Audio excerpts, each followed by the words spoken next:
We have got Silver Knight coming in with gifted subs. Halleck B, Relias, Kane the Bloody Handed, Gummy Nate, and Ido Taxes. Congratulations on the gifted subs, courtesy of Silver Knight. Welcome to the Maudlings. Huzzah! Tontrax is continuing a gift sub. Thank you very much for that, Tontrax. And then Requin has gifted subs to Flynins, Hot as Tamales, a fake chicken robot. Took me a minute to pass that one. Zyrex and Aimhob. Congratulations on the gifted subs courtesy of Requin. Thank you very much for that, Requin. As I always say, I really, really like gift subs. I think they're a fantastic thing on Twitch. They're definitely one of my favourite things. Gift subs and raids, they just do such a great job of expressing the sense of community and just allow people to really express how awesome they are. So thank you very much for that, all of you. And to those of you who got a gift sub, welcome! And yes, we are now at 91% of a level 5 hype train. Choo choo! I think 5 is the cap, so we're so close to finishing that. Is the entire map playable? Kind of. So there are a couple of things which are not playable, but that's more down to government form. So for example, Venice at this point is not playable because it is a Merchant Republic and Merchant Republics are not playable. They do intend to release Merchant Republics later on. I believe it's going to be the same thing for theocracies. I don't think that bishoprics are playable, and papacy isn't. And I would imagine holy orders once they start to appear. Right now there shouldn't be any. But otherwise, yes, everything is playable, though at the moment, and this is something I haven't had a chance to test very much yet, I don't know how much the flavour will change between the different areas. So Western Europe and Northern Europe seem pretty fleshed out right now. I don't know whether the same is true for, say, Africa, Persia, India, even Russian territories. I don't know just how much those are done yet. Huzzah! So we'll have to wait and see. But Northern and Central and Western and Southern Europe, they're pretty good from what I've seen so far.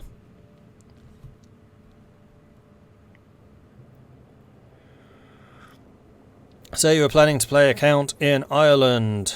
How would I form the Catholic religion? I don't see holy sites. For Catholicism, well, first of all, we would need to click on somebody who is actually Catholic, and then there you go, you can see the holy sites. That's what these things are. So you would have a bit of a struggle doing it in Ireland. Forming a heresy, I don't think requires holy sites. I think that's just reforming. And reforming is the tenets. So you wouldn't be able to change the tenets, but you can change the doctrines. And to do that, it just costs you an enormous amount of piety. So if we just go to Austru again. So if we reform the Austru faith and then choose a different religious attitude, say we went fundamentalist instead, you can see that fundamentalist would cost 300 piety to actually select, and then actually doing the reform would cost an extra 2,000 piety. So if you had 2,000 piety, which is definitely achievable, then you would be able to form a heresy and basically reform your faith. If you wanted to properly do a full-on reformation, I need two different terms for this because this is confusing. If you wanted to edit your faith, which is just the doctrines, then that's how you would do it. If you wanted to reform your faith, which is changing the tenets, that's going to get a lot more expensive and would count as a full-on reform. And I think that the reforms can require you to hold the holy sites. I don't know how exactly it works for the doctrine changes, though. I haven't gotten too deep into that. And yes, if you have any questions, this is absolutely the chance to ask. So right now, I'm doing my single-player game. We're playing as the County of Gotland, and I promise you we will unpause at some point once some of the questions have died down a little bit.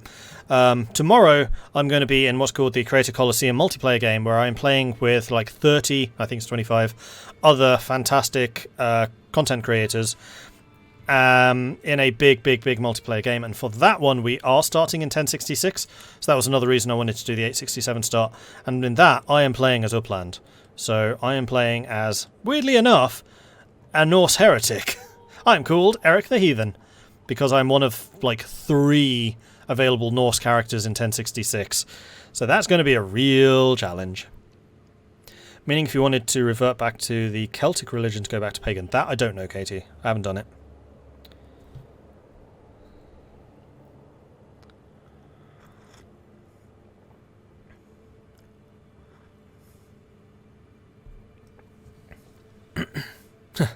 Important question. So you got land? Yes, yes I do. So today is really the time to answer questions, because tomorrow, quite frankly, I'm just not going to have time. So if you have any questions, if you want me to expand upon anything, to the best of my abilities, I will do so. That is not to say I'm an expert at this game. I definitely am not. I'm kind of taking this as I go, and we're going to be learning a lot of stuff together, because I just haven't gotten very deep into the game yet. I haven't had time. You know what Paradox games are like. If the converter for E4 drops, am I going to continue in it? I mean, that's the intention. Whether or not it's going to be this game or another one I start specifically in the future, haven't decided. We'll kind of see where this goes, and we'll go from there.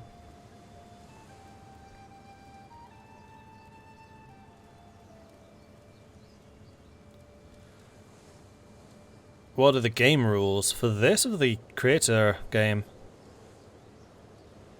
If you meet someone at sea while travelling, is there combat? No. And in fact, that is something we should talk about. So let's start putting a raiding fleet together. So we're going to raise all levies as local raiders, which will automatically set them as raiding. They're going to take a moment to get together. So we can see here how many of them there are. And they are now gathered. So we have 439 people.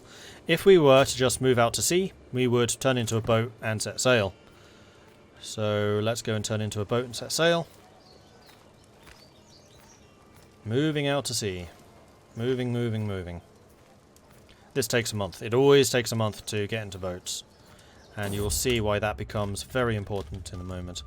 Part of commanding an army means making sure my soldiers have plenty of food, drink, and camp gear for the long campaigns. To this end, I should come up with a plan for ensuring my soldiers always have the supplies they need in the field.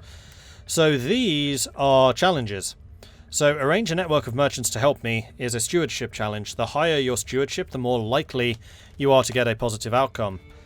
We don't have great stewarding, so it's a 67% chance of a positive, 32% chance of a negative. So the positive is we become well provisioned and we gain 100 martial lifestyle. So this is a way of expanding that. And 32%, the merchants find we're unreliable and we'll actually get a lacking provisions modifier. Now if I press the middle mouse button, and this is something I've edited, I can then hover over the various tooltips in this tooltip to get more information. So if I want to know what are well-provisioned armies, it tells me. My armies have all the supplies they need for an extended campaign. We get plus 100 supply capacity, which basically doubles the amount of supply that we can actually carry, which is pretty cool. So I think I'm going to take the risk here. What's the downside? The downside would be minus 25. I don't intend to really go far, so we should be fine. I mean, can you change the game rules? I wondered what they were. You can. I mean, it's much the same as CK2, so you can say whether you want same-sex marriages on or off by default, or as the default, which is religion-based, for example. It's very, very similar to CK2 and how that works. Okay, so we are now at sea. You will notice that we didn't have a fleet, we didn't need to raise any ships. Ships are just automatic, they just appear. Which reduces a lot of the micromanagement for that. The other thing you will notice is this was completely free. And it was free because we are raiders. If you are not in a raiding stance, so basically anyone that's not Norse, or I think African at this point, you will be paying for your ships. And you will be paying 100 ducats.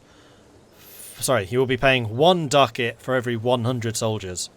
So at the moment,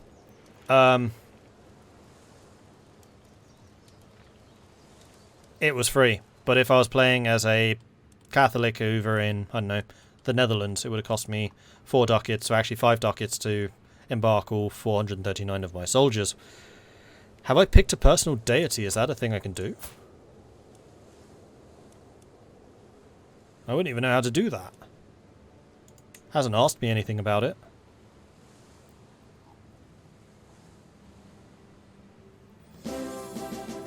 I haven't seen anything about deities. Huzzah!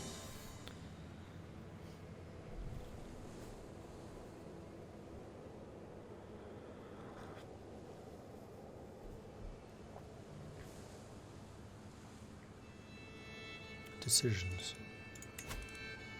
Holy Order, adopt feudal ways, restore Danelaw. Go on a pilgrimage, invite champions, cool hunt, search for a physician.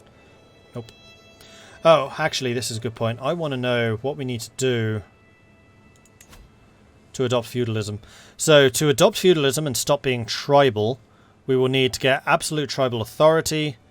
We will need to become an organised faith, so we will need to reform Austerou. We will need to become at least distinguished prestige, which is personal prestige as opposed to dynastic prestige. And our capital needs to have a development of at least 10. And all tribal era innovations. So, you were asking about technology earlier. That was a good question. So if we head over to Uppland and then click on Norse, this is where technology is done. So technology in TK3 is based on your culture. So the Norse culture currently has researched barracks, mustering grounds, quilted armour, currency, Govelkind, plenary assemblies, and longships. Longships are unique to us. So these ones at the bottom, the cultural and regional, only certain people can get them. So we have longships. This will allow us to raid overseas. We can unlock the ability to sail down major rivers. Embarkation costs 75% less. So if we were not raiding and we just embarked on ships, it would cost us 75% of what it normally would. And we also move 25% faster at sea. However, you basically have to be Norse to get this. Quite a few of these are culturally linked. So, for example, elephantry. You will need to have at least 40% of all Norse counties inside either India or Southeast Asia in order to unlock elephants. So it is theoretically possible to unlock all of the cultural technologies. You just need to basically become those cultures. Whereas the military and the civic technologies, you can always get access to. Myself, I can't choose which technology we are focusing on. Right now, Jarl Bjorn Ironside is the head of the Norse culture, so he gets to choose. And right now, he is fascinated with city planning, which means that most of our efforts are being focused on city planning. However, all technologies will be researched at a certain rate just over time. So, for example, public works is increasing. There's a 5% chance to gain 0.34 progress every month. And that's because development in our counties. If there was somebody who was adjacent to us who already had some of these, so for example, Mott's, we have an exposure bonus because we have a border with somebody who already has Mott's researched. So we get a 40% buff to the research of Mott's. So the cultural head gets a lot of say in exactly what focus they want to have, and then also your neighbours will matter in terms of technology. But if you're not the cultural head, there's really little way for you to actually influence that. So you can't, unless you're the culture head. Right, so we're going to set sail. We're going to be raiding. Now, do we want to... Where do we want to raid? We can only raid people who are not of our faith, I think. Maybe culture as well. So we could raid into the Baltics. We could raid into Germany, France, Belgium, the Netherlands. However, right now, I've got to say the easiest place to raid is Ireland. So we're going to sail over to Ireland. Sorry, Ireland. I contracted many available merchants to see who could best supply my armies and what they need. One trader at a very good price, so I made them arrangements for most of my army provisions from him. But when it was time to pick up the shipment, he and his goods were nowhere to be found. So because our stewarding kind of sucked, we actually got the negative outcome. So we're going to have a lot less supplies than we otherwise would.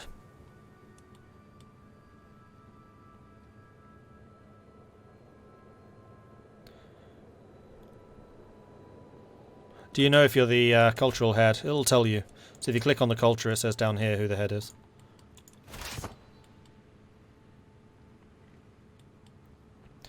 So when I arrive in Ireland, I will explain why raiding in TK3 is a lot more difficult. And there are one or two things I don't know if I'm allowed to say this, but one or two things I kind of hope they do change about this, because some of this just makes no sense. And it makes historical raiding basically impossible. So, here we are, off the coast of Ireland. We've got 439 soldiers. One of the handy things is, if you hover over the flags of the local lords, it will tell you how many troops they can raise. So Ulster can raise 547. Us landing with 439, bit dangerous, they actually outnumber us. However, if we go to Oriel here, they only have 334. We should be just fine. So we're going to right-click on Oriel, and we're going to land in the barony where their castle is, because if we're on the castle, they can't raise any troops. That's generally where the AI will put their rally points. And if we hover over Oriel, we'll see predicted arrival in 10 days. Okay, fantastic. We'll land in 10 days.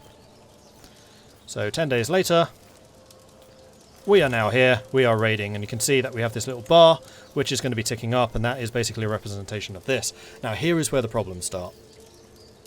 You will notice it says 44 days left. That's how long it will take to raid this province.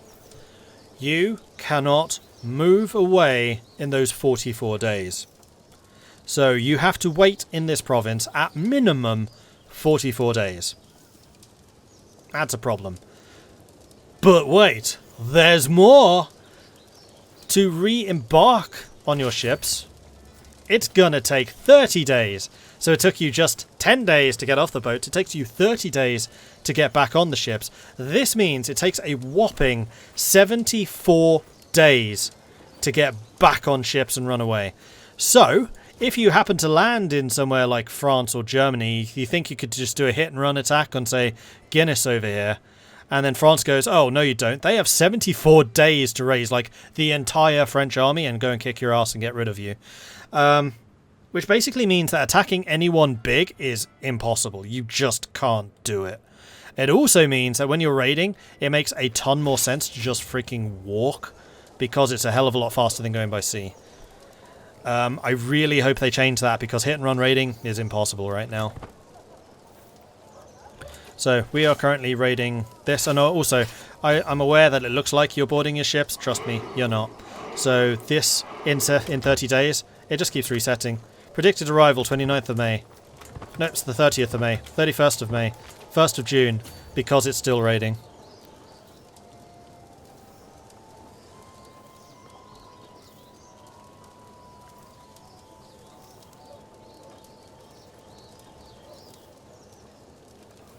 So, yeah, hit and run raids, impossible at the moment.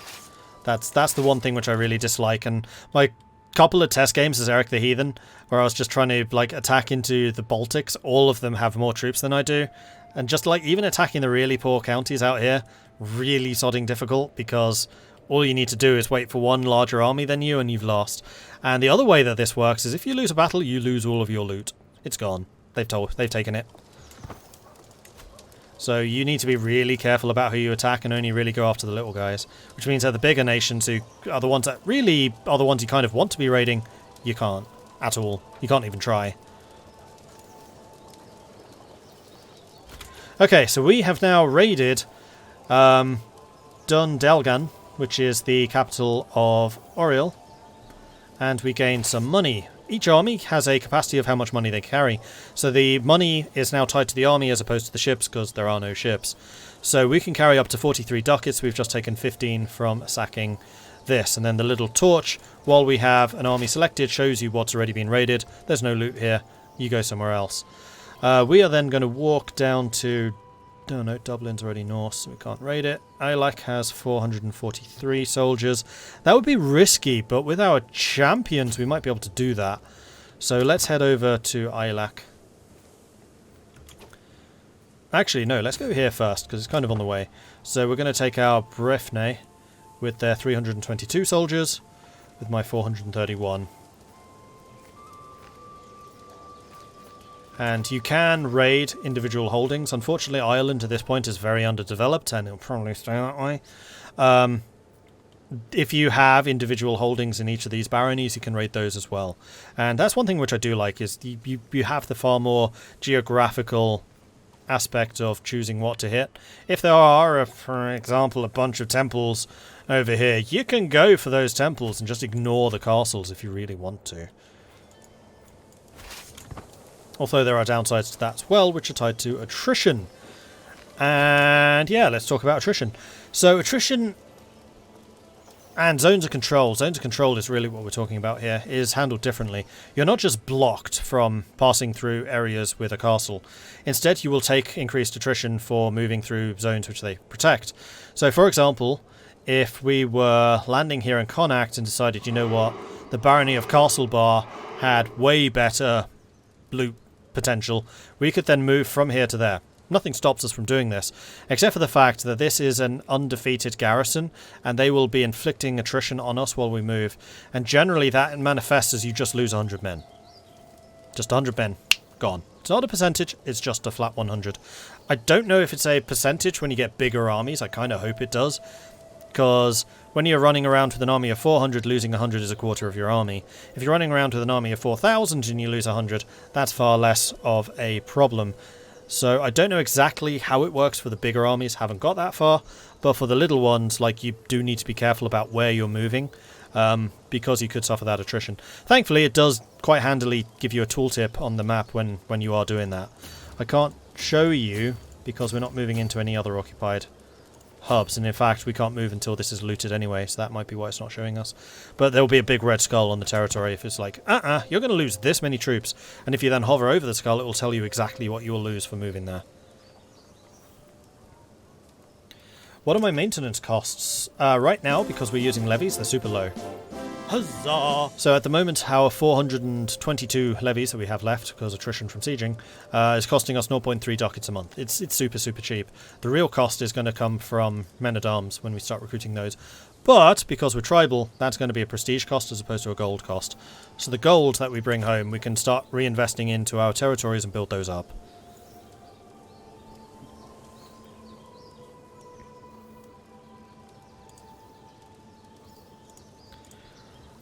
Alright, I know I've missed a few things. Let's scroll back.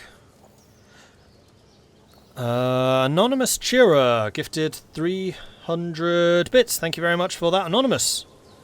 Much appreciate that.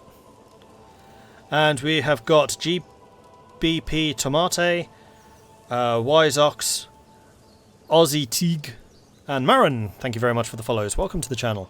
Good to see you joining us today. And someone did have a drink tea earlier, like way earlier, which I just remembered because he did it during the timer. Vinsanity, there you go. This one's for you.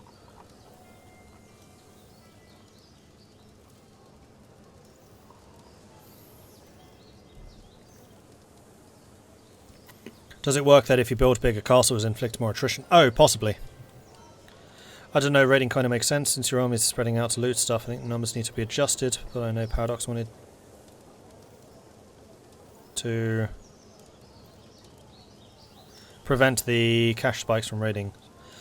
In that case, just reduce the loot numbers. Like, the loot numbers are relatively high, but the fact that this completely blocks you from going after these guys is silly.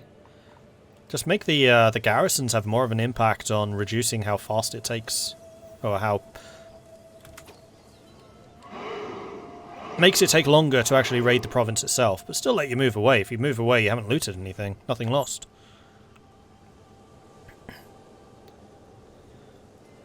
Wait, what? You can raid in under strength now. I'm not under strength. I only have a garrison of 250. I have 423. Alright, let's go to Connacht and start burning that as well. No, we were going to do Ailak. Let's do Ailak first. Oh no, they have 500 men now. Nope, not doing that. But yeah, the fact that raiding is a lot quicker going by land also makes no sense to the Vikings. Like, why would they walk? Part of the reason that ships were so powerful in this area is because they were significantly faster than walking. Roads weren't a thing. Not really. Certainly not highways. Can you change the symbol of your dynasty? I don't think so. That's probably something that will come with the ruler designer whenever they do that. Yeah, so this is my army, this is theirs. I outnumber them. And you can see this line here, that's basically showing you if you have enough troops or not. So if you fall below that line, then no, you can't raid it. At first, I thought the simple footman a fool for stepping onto the training field. However, the battle proved more hard-fought than I expected, and it gradually became clear that he would be unable to stop his wild and vicious strikes from hurting me. Disarming him suddenly became a matter of life and death. I tried not to show my relief when his sword finally hit the ground. I could use more people like you, so Torbjorn joins the court. Or the peasant and my soldiers will get a lecture on honour. We gain prestige, we gain piety. Or I strike him down where he stands, we just kill him. So we're going to see if Torbjorn's any good, because, yeah, 20 prowess. This guy is going to be one of our champions. In fact, he's going to be our best champion. So now if we head over to the champions, we can see that Torbjorn is now available. Because our armies are already raised, he's not currently serving, but if we were to raise a new army or to disband this lot and then raise them again, Torbjorn would now be one of the knights. So Orma would be dropped because his prowess is low, and Torbjorn with his 20 would come in instead. So, yay! And how much loot is there available here? There's 15, we can only carry another 12. So as soon as this is done, we jump on the ships and head home. And one other thing I like about this is it shows you the progress bar on the map. Alright, off we go. Head home, drop off the loot. Awesome. Captured Chieftain Mogron's son. Right, that's another thing we do. Ah, council. Yeah, there's a few things we still haven't talked about. I keep getting pulled in so many different directions, I forget stuff. So the first thing I'm going to do is double check the court, because through the court you can check your prisoners. So we currently have Moidak Ua Bruin Ai and Mactir Egonacht Glenmadnak, and we can ransom them. You can't afford the 50. I think I'll hold off until you can. And we get a weak hook on this guy. Is he any good? He is a 15 prowess. Oh no, that's me. That's who I'm talking about. He's a 3. No, he's rubbish. He's a kid. So I think I'm just going to let you go. Oh, I could convert him. I could start seeding. Ha, this is interesting. I could start seeding Ireland with converted prisoners that I'm sending home for free. Or we could execute him. That's true. We do gain piety for that.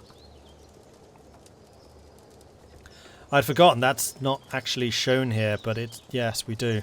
We gain dread and we also gain 50 piety. Insular is considered evil or hostile by my faith, allowing him to execute him without being a tyrant. Oh, but I'm just, so I do gain stress. And stress is a thing you really don't want, so no, we're going to negotiate his release. However, we are going to demand his conversion, and we'll send him home. So, stress. What is stress? Stress is a way of somewhat enforcing realistic actions. So, as you saw there, if I went against my just personality, then I gain stress. Stress is measured over here to the left of my character portrait, and there are 3 levels of it, 0 to 300, each level being a 100. Every time you max out a stress level, you get a negative event, which is often a way to reduce your stress, but generally with downsides. So one of them that I've seen with a Lustful character was you go and visit a brothel. Okay, so you do that, you lose a bunch of stress, but there are chances of picking up diseases, for example. Different characters will have different ways of letting off stress. They can also get you negative traits. They can get you... yeah, there are all kinds of downsides. And if you maintain your stress above a certain threshold, so I think it's for every 100, you'll get another stress event a year after. So if you fail to reduce your stress levels, you will get stress events. And I think the higher your stress level, the more dangerous those are. So for example, a level 3 might kill you.